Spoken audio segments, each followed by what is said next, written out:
যে একটা কুসংস্কারে থেকে শুধুমাত্র নিজের জীবনকে নষ্ট করার মতো সময় কিন্তু আজকের দিনে না করাই ভালো। একটা জ্যোতিষের বহু চর্চিত বিষয় সেটা হলো মাঙ্গলিক। সবার প্রথম হচ্ছে যে মাঙ্গলিক কি। অনেকেই বলেন মাঙ্গলিক দোষ, অনেকে বলে মাঙ্গলিক যোগ। কিন্তু আমার ব্যক্তিগত মত হচ্ছে, শুধু আমার নয়, বহু মানুষ আছেন যারা কিন্তু মাঙ্গলিককে যোগ বলে। কারণ জ্যোতিষ শাস্ত্রে যা আছে সব যোগ, সবটাই যোগ, কোনো দোষ নেই। যেমন বুধাদিত্য যোগ, বিষ যোগ, শ্রাপিত যোগ, তেমন মাঙ্গলিকও একটি যোগ।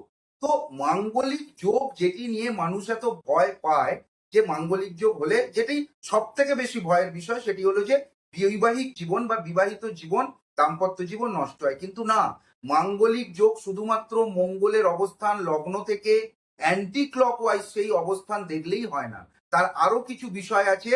লগ্নকে এক ধরে অ্যান্টি ক্লকওয়াইজ মঙ্গলের অবস্থান, এছাড়াও চন্দ্রকে এক ধরে চন্দ্র থেকে অ্যান্টি ক্লকওয়াইজ মঙ্গলের অবস্থান, এবং শুক্র যে ঘরে মানে যে ভাবে অবস্থান করছে সেই ভাব থেকে অ্যান্টি ক্লকওয়াইজ মঙ্গলের অবস্থান। এই তিনটি অবস্থান যদি পারফেক্ট হয়, যদি ম্যাচ করে, তখন সেই মাঙ্গলিক ব্যক্তি বা সেই ব্যক্তির যে মাঙ্গলিক যোগ সৃষ্টি হবে সেটি অত্যন্ত শক্তিশালী হবে। এবার কোন ভাবে মাঙ্গলিকটি হলো, অর্থাৎ প্রথম ঘরে মানে লগ্নে, নাকি চতুর্থে, নাকি সপ্তমে, নাকি অষ্টমে, নাকি দ্বাদশে, তার উপর নির্ভর করবে যে সেই মাঙ্গলিক যোগ সেই ব্যক্তিকে তার জীবনে কি ফল প্রদান করবে বা তার জীবনে কি প্রভাব বিস্তার করবে।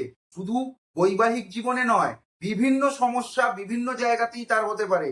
কিন্তু আবারও বলছি, মাঙ্গলিক যোগ যদি খুব শক্তিশালী, খুব ভালো হয়, যদি লগ্ন সাপেক্ষে হয়, তাহলে সেই ব্যক্তিকে এই মাঙ্গলিক যোগই একটা দুর্দান্ত জায়গায় পৌঁছে দিতে পারে। সুতরাং মাঙ্গলিক দোষ নিয়ে ভয় পাওয়ার কিচ্ছু নেই।